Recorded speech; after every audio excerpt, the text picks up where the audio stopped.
Dernièrement, lorsque je me suis exprimé sur la décision de la Cour constitutionnelle, je disais que se posait un problème de responsabilité. Il se pose un problème de responsabilité parce que le chef de l'État, le président de la République, il tire sa légitimité, il tire sa force du suffrage universel, c'est-à-dire du peuple gabonais. Donc c'est de cette force qu'il tire du peuple gabonais qu'il peut, par la Constitution, déléguer un pouvoir au vice-président de la République de convoquer et de présider un conseil des ministres. Uniquement ça. Et c'est sur la base de la responsabilité issue du suffrage universel que le président de la République peut effectivement déléguer ce pouvoir au vice-président de la République. Aujourd'hui, le président de la République n'est plus là. Du moins pour l'instant, il n'est pas là. Donc aucune institution ne peut donner le pouvoir au vice-président de la République d'organiser et de présider un conseil des ministres. Parce que le vice-président de la République ne tient son pouvoir que du président de la République. Donc lorsqu'elle le fait, pour donner le pouvoir au vice-président de la République de présider un conseil des ministres, Mme Burancho et la Cour constitutionnelle sont parjures parce qu'ils ne peuvent pas aller au-delà des compétences que leur autorisent la loi et la Constitution.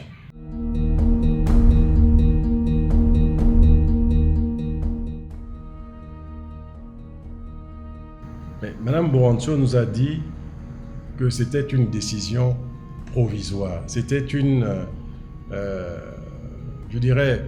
un alinéa provisoire dans la Constitution.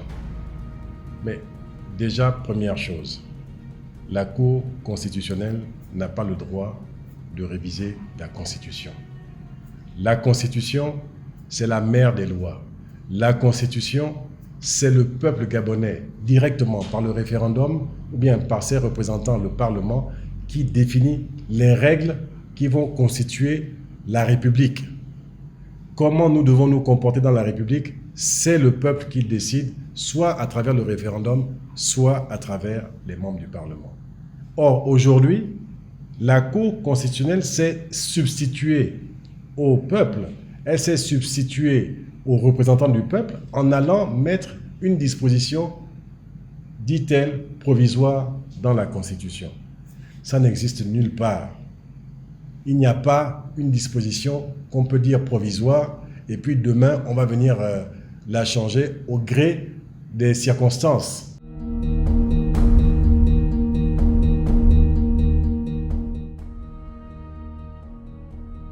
Je voudrais terminer en disant que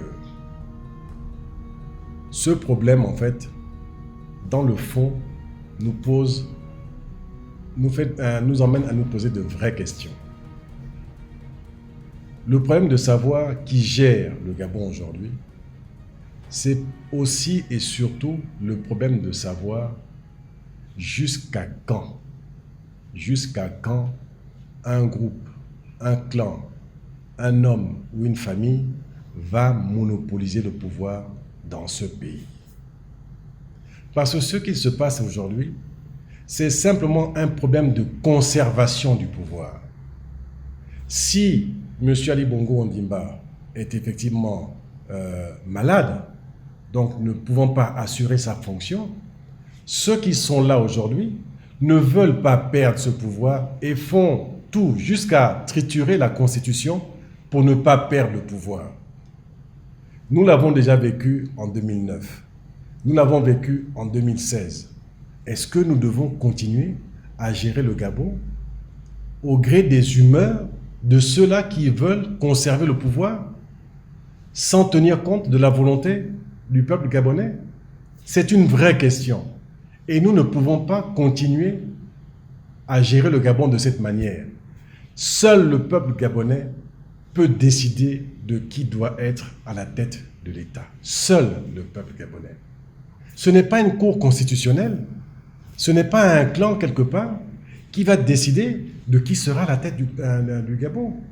Si nous devons effectivement faire en sorte que ce pays aille de mieux en mieux, si nous voulons que ce pays soit celui de tous, faisons en sorte alors que dans la situation actuelle, toute velléité de conservation du pouvoir qui ne soit pas de la volonté du peuple soit stoppée. De toutes les manières, il faut qu'il sache que le peuple gabonais n'acceptera plus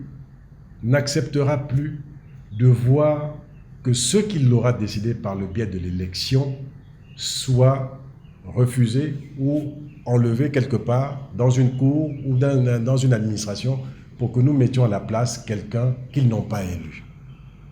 En 2016, nous avons élu quelqu'un. En 2009, nous avons élu quelqu'un. Ces personnes, ça n'a jamais été M. Ali Bongo Ondimba.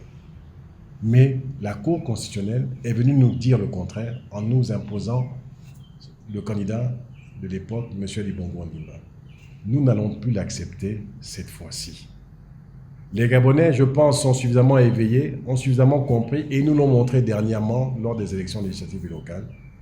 Nous voulons effectivement faire en sorte que s'il y a un problème au niveau de la tête de l'État et que la vacance soit déclarée, alors qu'on arrête avec ce jeu de conservation du pouvoir qui ne fait que causer plus de problèmes et encore plus de problèmes dans notre pays.